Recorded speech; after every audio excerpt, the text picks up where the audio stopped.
जीने के लिए सबको है तालीम जरूरी, यह है दर्स बुखारी, यह है दर्स बुखारी।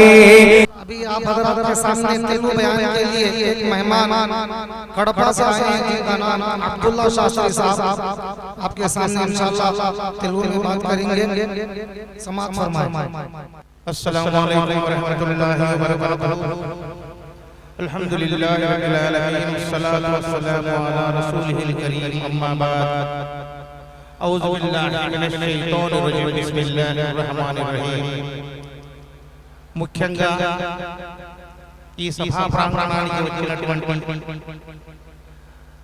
ధార్మిక పండితులకు మరి సుదూర ప్రాంతాల నుంచి వచ్చిన అతిథులకు మరి విద్యార్థిని తల్లిదండ్రులకు ప్రతి ఒక్కరికి పేరు పేరున అల్లాహ్ సుబ్హానహు వ తఆలా వారికి అందరికీ కూడా ఇహ పరలోకాల్లో సాఫల్యాన్ని ప్రసాదించుగాక.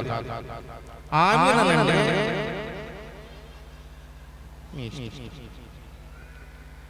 సరే అల్హమ్దులిల్లాహ్. మనకు సమయం చాలా తక్కువ ఉంది, అందులో నాకు ఇచ్చారు, అంతలోనే ముగించేద్దాం.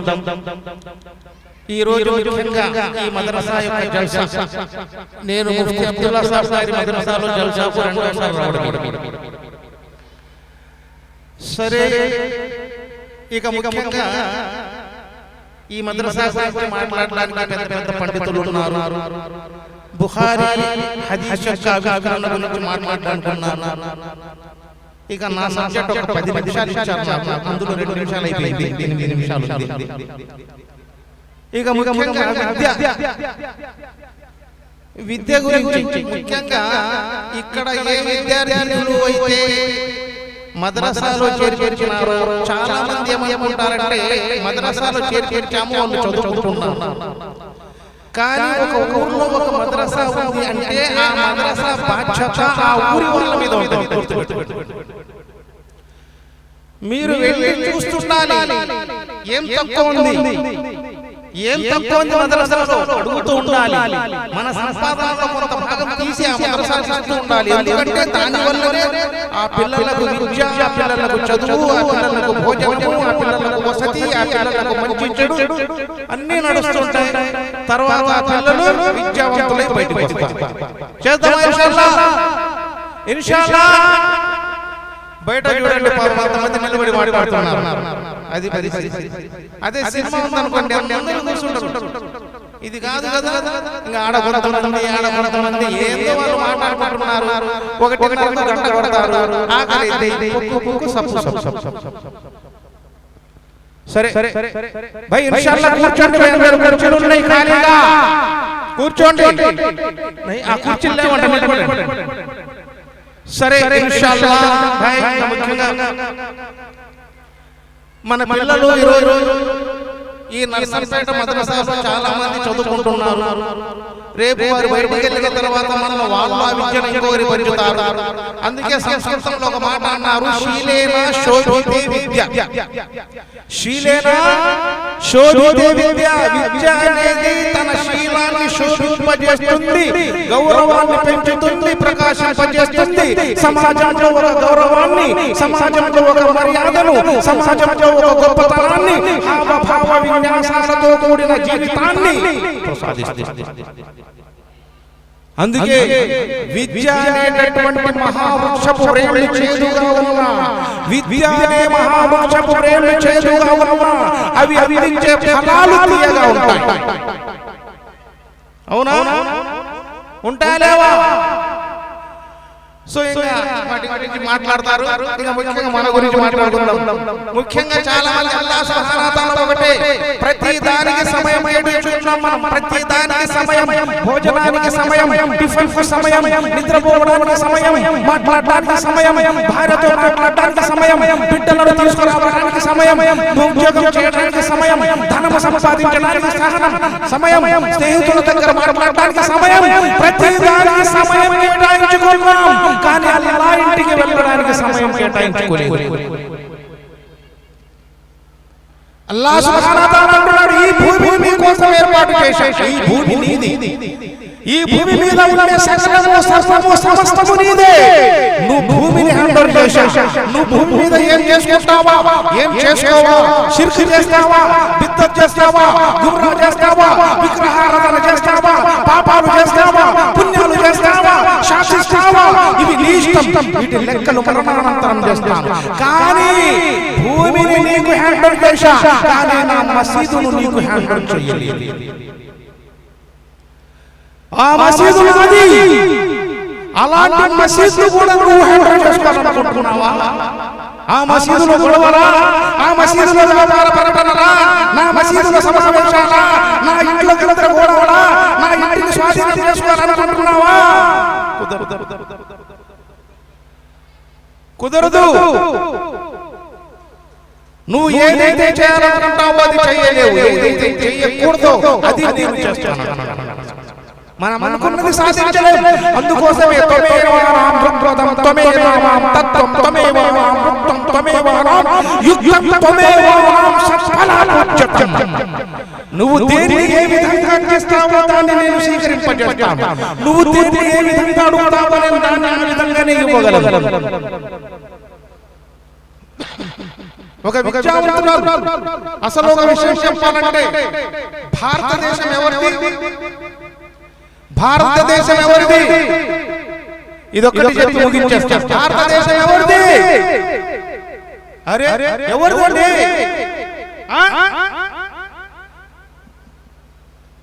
భారతదేశం ఎవరిది?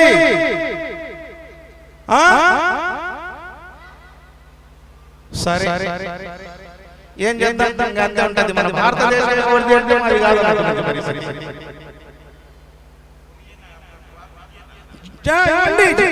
భారతదేశం ముస్లింలది. గుర్తున్నా మీకు? నేను ఈ విషయం 10 నిమిషాలు మాట్లాడి ఇన్షాల్లాహ్ ముగించేస్తా. 10 నిమిషాలు కాదు, 5 నిమిషాలు ముగించేస్తా. చూడండి సోదరులారా, భారతదేశం యొక్క సంస్కృతి గురించి మాట్లాడి నేను విశదీకరించి ముగించేస్తా. భారతదేశ చరిత్ర ఒక్కసారి చదువుతానండి. ఘోరీ సుల్తానులు వచ్చినప్పటి నుంచి మా భారతదేశంలో ముస్లింల చరిత్ర ప్రారంభమైంది. అవునా? ఘోరీ సుల్తానుల నుంచి మా భారతదేశ చరిత్ర ప్రారంభమైంది. ఇందులో ఉదాహరణకు ముద్దుగా మోదీ సుల్తాన్ ఎట్ల ప్రభుత్వం, 1193 మహమ్మద్ గౌరీ, 1206 కుతుబుద్దీన్ ఐబక్, 1636 రహ్మతుద్దీన్ ఫిరోజ్ షా, 1836 రజా సుల్తాన్, 1240 ముజాహిద్దీన్ బెహ్రమ్ షా, 1242 దిల్నసుర్ షా, 1246 నసీరుద్దీన్ మహమూద్, 1246 ఫియాసుద్దీన్ దాల్బాన్, 1286 1287 కబ్జాన్, 1290 షంషుద్దీన్. వాణిజ్య గొప్ప సామ్రాజ్యంగా ముగింపు జరిగింది. అదే సుమారు 97 సంవత్సరాలు పరిపాలించారు. తదనంతరం గల్ఫ్ సామ్రాజ్యం వచ్చింది. ఈ గల్ఫ్ సామ్రాజ్యంలో 1290 జలాలుద్దీన్ ఫిరోజ్ ఖల్జీ, 1292 అల్లావుద్దీన్ ఖల్జీ, 1116 షహాబుద్దీన్ ఉమర్ షా, 1116 కుతుబుద్దీన్ మురాద్ షా, 1120 నసీరుద్దీన్ ఖస్రూ షా. అదే విధంగా ఢిల్లీ సామ్రాజ్యం ప్రారంభమైంది. మళ్ళీ ఢిల్లీ సామ్రాజ్యం ప్రారంభమైంది. ఈ సామ్రాజ్యం ఖల్జీ సామ్రాజ్యం సుమారు 30 సంవత్సరాలు కొనసాగింది. ఆ తర్వాత తుగ్లక్ సుల్తాన్ల పరిపాలన వచ్చింది. 1320 ఫియాసుద్దీన్ తుగ్లక్, 1325 మహమ్మద్ బిన్ తుగ్లక్, 1351 ఫిరోజ్ షా తుగ్లక్, 1338 ఘియాసుద్దీన్ తుగ్లక్, 1389 అబూబకర్ షా, 1389 మహమ్మద్ తుగ్లక్, 1394 నసీరుద్దీన్ షా, 1395 నుస్రత్ షా, 1399 నసీరుద్దీన్ మహమ్మద్ షా, 1413 ప్రభుత్వం తుగ్లక్ సామ్రాజ్యంతో అయిపోయిన తర్వాత వీళ్ళ రాజ్యం 94 సంవత్సరాలు కొనసాగింది. వింటున్నారా భయ్? వింటున్నారా అయ్యా? వింటున్నారా? వింటున్నారుగా? వినేవాళ్ళు చేయొద్దండి. సో ఆ విధంగా వాళ్ళ సామ్రాజ్యం తుగ్లక్ సామ్రాజ్యం 94 సంవత్సరాలు ముగిసింది. వచ్చింది. ఆ తర్వాత సయ్యద్ కుటుంబం వాళ్ళు వచ్చారు. సయ్యద్ కుటుంబం నుంచి వచ్చిన వాళ్ళు 1414 హజర్ ఖాన్ 1421 ముయిజ్జుద్దీన్ ముబారక్ షా 1434 మహమ్మద్ షా 1445 అల్లాహ్ అలం షా సయ్యద్ సుల్తానేట్ ముగింపు సుమారు 37 సంవత్సరాలు కొనసాగింది. ఆ తర్వాత లోధి సామ్రాజ్యం, ముస్లింలలో లోధీలు ఉన్నారు, వాళ్ళ సామ్రాజ్యం 1451 బహ్మన్ లోధి 1489 లోధి 1517 ఇబ్రాహిం లోధి సామ్రాజ్యం 75 సంవత్సరాలు కొనసాగింది. ఆ తర్వాత మొఘల్ సామ్రాజ్యం వచ్చింది. ఇందులో 1526 జహీరుద్దీన్ బాబర్ 1530 హుమాయూన్ మొఘల్ సామ్రాజ్యం ముగిసింది. సిరియన్ సామ్రాజ్యం 1539 షేర్ షా సూరి 1545 ఇస్లాం షా సూరి 1552 మహమ్మద్ షా సూరి 1555 ఇబ్రాహిం సూరి 1554 పర్వేజ్ షా సూరి 1556 ముబారక్ ఖాన్ సూరి వీరు 16 సంవత్సరాలు పరిపాలించారు. ఇక మొఘల్ సామ్రాజ్యం ఆపై మళ్ళీ 1555 హుమాయూన్ మళ్ళీ వచ్చారు. 1556 జలాలుద్దీన్ అక్బర్ 1605 జహాంగీర్ 1628 షాజహాన్ 1659 ఔరంగజేబ్ 1707 షా ఆలం 1712 బహదూర్ షా 1719 మహమూద్ షా 1748 అహ్మద్ షా 1759 షా ఆలం 1806 అక్బర్ షా 1837 జాఫర్. మొఘల్ సామ్రాజ్యం 315 సంవత్సరాలు కొనసాగింది. ఆ తర్వాత బ్రిటిష్ వాళ్ళు వచ్చారు. 1858 Lord King 1862 Lord James Bruce Elgin 1864 Lord జే మ్యారన్ 1869 లార్డ్ రెడ్ఫాయో 1872 లార్డ్ మార్ట్బాక్ 1876 Lord Edward Lytton 1880 Lord George Lewis 1884 Lord Dufferin 1888 Lord హెరిడేజ్ 1894 Lord Victor Bruce Elgin 1890 George హార్గన్ గిల్బర్ట్ మ్యాంటో చార్లెస్ షాట్ 1916 లార్డ్ ఫెడరల్ ట్రీజర్ వరకు 1921 నుంచి 1947 లార్డ్ మౌంట్ బాటన్ వీళ్ళ సామ్రాజ్యం అంతమైంది. బ్రిటిష్ సామ్రాజ్యం అంతమైన తర్వాత ఇంకా భారతదేశ రాజ్యం వచ్చింది. 1947 నుంచి మొట్టమొదటి ప్రధాని జవహర్ లాల్ నెహ్రూ 1964 గుల్జార్ నందా 1964 లాల్ బహదూర్ శాస్త్రి 1966 గుల్జార్ నందా 1966 ఇందిరా గాంధీ 1977 మొరార్జీ దేశాయ్ 1979 చరణ్ సింగ్ 1980 ఇందిరా గాంధీ 1984 రాజీవ్ గాంధీ 1989 విపి సింగ్ 90 చంద్రశేఖర్ లాస్ట్ వస్తున్నారు. మన్మోహన్ సింగ్ 2014 వరకు 10 అంటే చూడండి నేను చెప్పానంటే ఈ మాట 1000 సంవత్సరాల పాటు ముస్లిం సామ్రాజ్యం స్థాపించబడి భారతదేశంలో ఒక్క చోట గాని ఒక్క నాడు గాని గొడవలు లేవు. ఇక్కడ 10 సంవత్సరాల నుంచి వచ్చిన వాళ్ళు మైనారిటీలా, 1000 సంవత్సరాలు పరిపాలించిన వాళ్ళు మైనారిటీలా. ఈ విషయం చెప్తామని ఇంతసేపు చెప్పాను. ఓకేనా సోదరులారా? అర్థమైంది కదా? ఈ విషయం తెలియాలని నేను ఈ మాట చెప్పాల్సి వచ్చింది. ఎందుకంటే 1000 సంవత్సరాలు దాదాపు ముస్లిం రాజులు పరిపాలించారు. ఒక్క గొడవ లేదు. సహాయం చేశారు, పెద్ద పెద్ద మాన్యాలు రాసిచ్చారు.